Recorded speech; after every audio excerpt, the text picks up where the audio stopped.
কেউ কারোটা চিন্তা করে নিয়ে যাচ্ছে, কেউ কাউকে মেরে ফেলতেছে, কেউ আত্মহত্যা করতেছে, ওই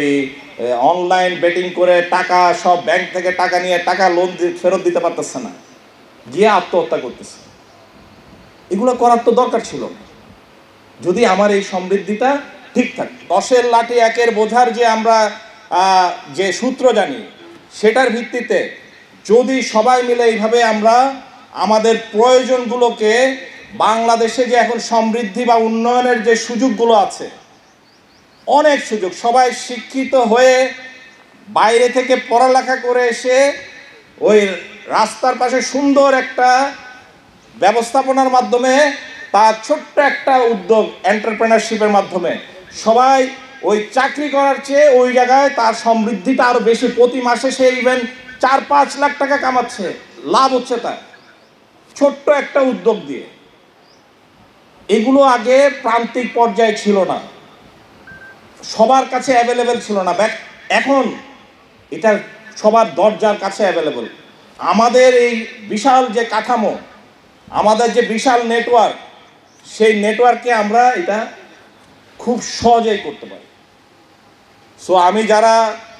উপজেলা পর্যায়ের যারা আছে, বিভিন্ন কমান্ডাররা, ওয়ার্ড পর্যায়ে যারা আমাদের অঙ্গীভূত আনসার আছে,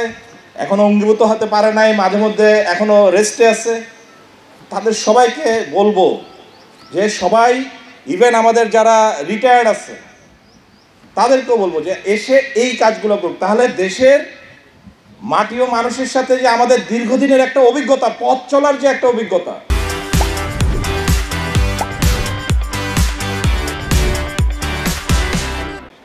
আমরা যে মানুষের পাশে থেকে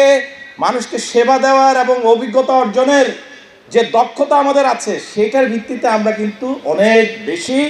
নিজেদেরও উন্নতি করতে পারি, মানুষেরও সেবা করতে পারি। তো আমি বলবো যে এটা যদি নিশ্চিত করা যায়, তাহলে আজকে এই যে গ্রামে গঞ্জে শহরে বিভিন্ন প্রান্তরে যে বিভিন্ন ধরনের অপরাধগুলো হচ্ছে, কেউ কারোটা চিন্তা করে নিয়ে যাচ্ছে, কেউ কাউকে মেরে ফেলতেছে, কেউ আত্মহত্যা করতেছে, ওই অনলাইন বেটিং করে টাকা সব ব্যাংক থেকে টাকা নিয়ে টাকা লোন ফেরত দিতে পারতেছে না, গিয়ে আত্মহত্যা করতেছে। এগুলো করার তো দরকার ছিল না যদি আমার এই সমৃদ্ধিটা ঠিক থাকে।